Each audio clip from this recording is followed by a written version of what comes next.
আজ আমরা তৈরি করব খুব ছোট কিন্তু সুন্দর একটি পেপার ক্রাফট, আর তা হলো এক টুকরা তরমুজ। এজন্য আমরা নিয়েছি এক টুকরা মাউন্ট বোর্ড এবং ক্রাফটিংয়ের অন্যান্য সাধারণ উপকরণ। এক টুকরা মাউন্ট বোর্ডের ওপর ভিডিওতে দেখানো মতো করে এঁকে নেব। একই রকম আকৃতিতে দুইটি টুকরা কেটে নেব দুই পাশের অংশ তৈরি করতে। একই সাথে তলার অংশ তৈরির জন্যও কাগজ কেটে নেব। কেটে নেওয়া হয়ে গেছে। এবার কাগজ তিনটি এভাবে আঠা দিয়ে লাগিয়ে নেব। লাগিয়ে নিয়েছি।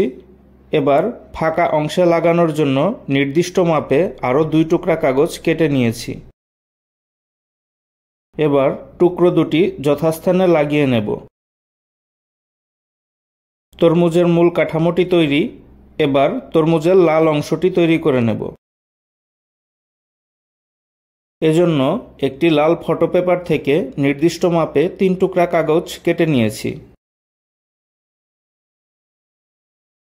ভিডিওতে দেখানো মতো কিছুটা অংশ সাদা রেখে বাকি জায়গায় লাল কাগজটি লাগিয়ে নেব, তবে ওপরে কোনো সাদা অংশ থাকবে না।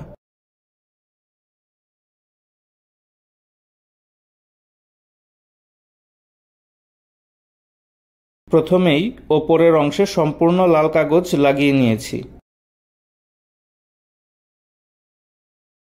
এবার কিছুটা সাদা অংশ রেখে দুই পাশে লাল কাগজ লাগিয়ে নেব।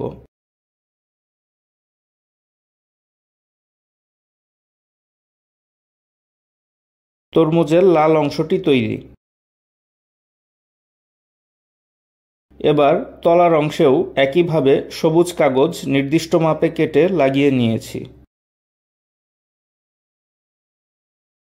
চকোলেট রঙের একটি কাগজ থেকে তরমুজের বীজের আকৃতিতে কিছু কাগজ কেটে নিয়ে লাল অংশে লাগিয়ে নিয়েছি। দুই পাশে 5টি করে মোট 10টি এবং অপর পাশে 3টি বীজ লাগিয়ে নিলেই আমাদের তরমুজটি তৈরি হয়ে যাবে।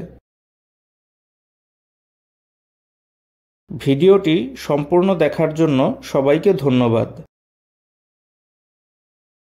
এরকম আরও ভিডিও দেখতে আমার চ্যানেলটি সাবস্ক্রাইব করুন এবং নতুন ভিডিওর নোটিফিকেশন পেতে পাশে থাকা বেল আইকনটি ক্লিক করুন।